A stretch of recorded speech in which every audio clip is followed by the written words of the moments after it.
پہلی جنگ عظیم، جسے اکثر پہلی جنگ عظیم محض WWI کہا جاتا ہے، ایک عالمی تنازع تھا جو 28 جولائی 1914 سے 11 نومبر 1918 تک جاری رہا۔ یہ تاریخ کی سب سے اہم اور تباہ کن جنگوں میں سے ایک تھی، جس میں کئی جنگیں شامل تھیں۔ دنیا کی عظیم طاقتیں اور گہری سیاسی، سماجی اور اقتصادی تبدیلیوں کا باعث بنتی ہے۔ یہاں پہلی جنگ عظیم کی تفصیلی وضاحت ہے۔ پہلی جنگ عظیم کے اسباب۔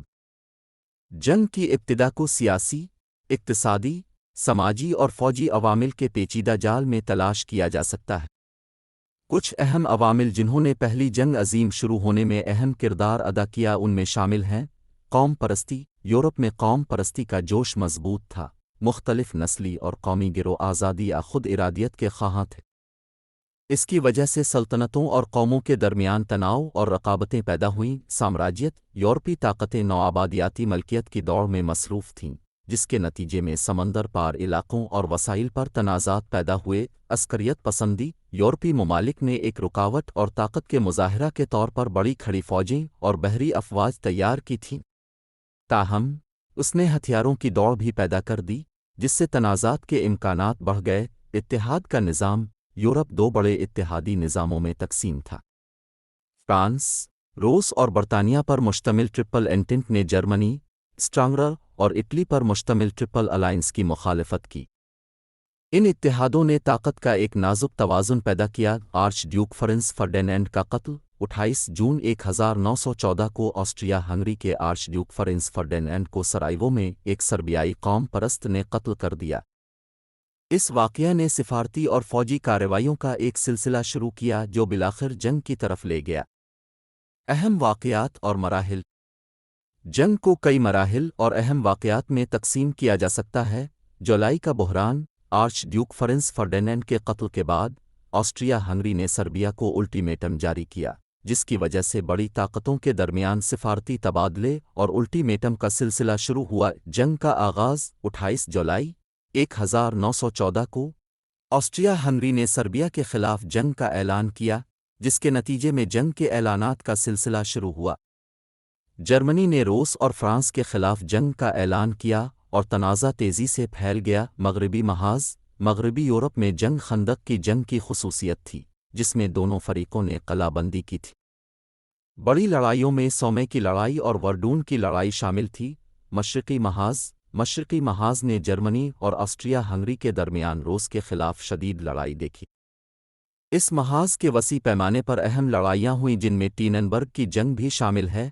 دوسرے محاذ۔ جنگ نے دوسرے تھیٹروں میں بھی لڑائی دیکھی، جیسے اطالوی محاذ، گیلیپولی مہم، اور مشرق وسطی کا محاذ۔ ریاستہائے متحدہ کا داخلہ۔ اپریل 1917 میں ریاستہائے متحدہ اتحادیوں کی طرف سے جنگ میں داخل ہوا، تازہ فوجی اور وسائل فراہم کرتا تھا۔ جنگ کا خاتمہ۔ 1918 تک مرکزی طاقتیں جرمنی، اسٹرانگرر، سلطنت عثمانیہ اقتصادی اور فوجی تھکن کا سامنا کر رہی تھی۔ اتحادیوں کے حملوں اور مرکزی طاقتوں میں اندرونی بدامنی کا ایک سلسلہ جنگ بندی کے معاہدے پر منتج ہوا۔ 11 نومبر 1918 کو ایک جنگ بندی پر دستخط کیے گئے، جس سے جنگ کا مؤثر طریقے سے خاتمہ ہوا۔ نتائج۔ پہلی جنگ عظیم کے نتائج گہرے تھے۔ ہلاکتیں۔ جنگ کے نتیجے میں جانوں کا زبردست نقصان ہوا، لاکھوں فوجی اور شہری ہلاک زخمی ہوئے۔ ورسائی کا معاہدہ۔ 1919 میں دستخط شدہ ورسائی کے معاہدے نے جرمنی پر سخت شرائط عائد کیں، جس سے معاشی مشکلات پیدا ہوئیں اور ان حالات میں حصہ ڈالا جو بعد میں دوسری جنگ عظیم کا باعث بنے۔ سلطنتوں کی تحلیل۔ جنگ کے نتیجے میں کئی سلطنتیں تحلیل ہوئیں، جن میں آسٹرو ہنگری، عثمانی، روسی اور جرمن سلطنتیں شامل تھیں، جس نے یورپ اور مشرق وسطی کے نقشے کو دوبارہ تیار کیا۔ League of nations. League of nations کو اقوام متحدہ کے پیش خیمہ کے طور پر قائم کیا گیا تھا، جس کا مقصد مستقبل کے تنازعات کو روکنا تھا۔ تاہم اسے محدود کامیابی ملی۔ سیاسی اور سماجی تبدیلیاں۔ جنگ کے گہرے سیاسی اور سماجی نتائج تھے، بشمول خواتین کو بااختیار بنانا اور جمہوری نظریات کا پھیلاؤ۔ معاشی اثر۔ جنگ نے معاشی ہلچل مچا دی، بہت سی قومیں قرضوں اور معاشی عدم استحکام کے بوجھ تلے دب گئیں۔ پہلی جنگ عظیم تاریخ کا ایک اہم لمحہ تھا، جس نے 20ویں صدی کے ہنگامہ خیز واقعات کی منزلیں طے کیں اور جدید دنیا کو کئی طریقوں سے تشکیل دیا۔ اس کے بعد تعمیر نو کا دور شروع ہوا، لیکن اس کے نتیجے میں مستقبل کے تنازعات کے بیج بوئے گئے۔